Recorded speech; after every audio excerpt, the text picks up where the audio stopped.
ఇప్పుడు life style అనేది major issue.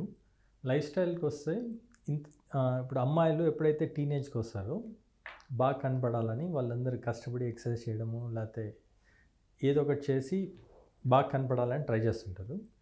Second, ఎప్పుడైతే పెళ్ళి అవుతుందో ఇంకా పెళ్ళి అయిపోయింది కదా, ఇంకా పెద్దగా కేర్ తీసుకోరన్నమాట. పిల్లలు పుడితే ఇంకా వాళ్ళ ఫోకస్ అంతా పిల్లల మీద, హస్బెండ్ మీద, ఇంటి మీద వెళ్ళిపోతుంది. సో దీనివల్ల ఏమవుతుందంటే వాళ్ళ ఓన్ కేర్ అనేది తగ్గిపోతుంది. నెంబర్ 1. నెంబర్ 2, ఇప్పుడు ఇంతకుముందు పొలాల్లో కష్టపడే వాళ్ళు, పొలాల్లో తిరిగేవాళ్ళు. ఇప్పుడంతా మనం ఏసీల్లో కూర్చొని, ఇంట్లో కూర్చొని ఎక్స్పోజర్ టు సన్లైట్ అనేది తగ్గిపోయింది. దానివల్ల విటమిన్ డి డెఫిషియన్సీస్ ఇంకా చాలా హార్మోనల్ ఇష్యూస్ వస్తున్నాయి. థర్డ్ వచ్చి జస్ట్ కూర్చొని ఎంతసేపు రీల్స్ చూసుకోవడము, టీవీ చూసుకోవడము, ఫిజికల్ యాక్టివిటీ అనేది తగ్గిపోయింది. ఇంతకుముందు దంచడము, రుబ్బడం ఇవన్నీ చేసేవాళ్ళు. సో ఇట్లా లైఫ్ స్టైల్ అనేది ప్రతి ఒక్కటి చేంజ్ అయిపోయింది.